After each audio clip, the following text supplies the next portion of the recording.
దేవుడు ఏమంటున్నాడంటే, మీరు దేని గురించి చింతిస్తుంటున్నారో ప్రతి విషయముపై మీరు ప్రార్థన చేయనప్పుడు కృతజ్ఞత విజ్ఞాపనల చేత, అంటే దేవుని ఎదుట ప్రార్థన చేసినప్పుడు నా దేవుడు నా ప్రార్థన ఆలకించి నా ఈ సమస్య నుంచి, ఈ బలహీనతల నుంచి నాకు విడుదల దయచేస్తుంటున్నాడు అని నువ్వు ప్రార్థన చేస్తుంటున్నప్పుడే నీ హృదయములో నమ్మకము విశ్వాసం ఉంచి అది పొంది ఉన్నామని నువ్వు ఎప్పుడైతే నమ్మగలుగుతావో అప్పుడే నువ్వు కృతజ్ఞతలు చెల్లించగలుగుతావు.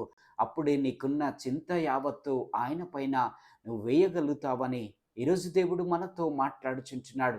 నువ్వు దేవుని ఎదుట ప్రార్థన చేస్తున్నావు, కానీ అది నువ్వు పొంది ఉన్నావని హృదయములో సందేహం లేకుండా విశ్వసించలేకపోచుంటున్నావు కనుకనే ఆయనకు కృతజ్ఞతాస్తుతులు చెల్లించలేకపోచుంటున్నాం.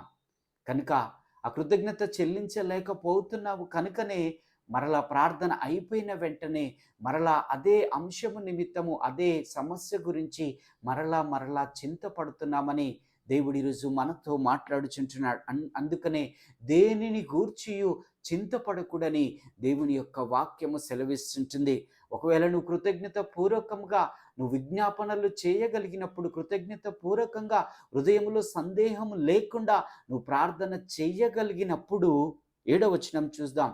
చేయగలిగినప్పుడు అప్పుడు సమస్త జ్ఞానమునకు మించిన దేవుని సమాధానము యేసు క్రీస్తు వలన మీ హృదయములకును మీ తలంపులకును కావలి ఉండునని దేవుని యొక్క వాక్యము సెలవిస్తుంటుంది. ఎప్పుడైతే నువ్వు కృతజ్ఞత పూర్వకంగా దేవుని ఎదుట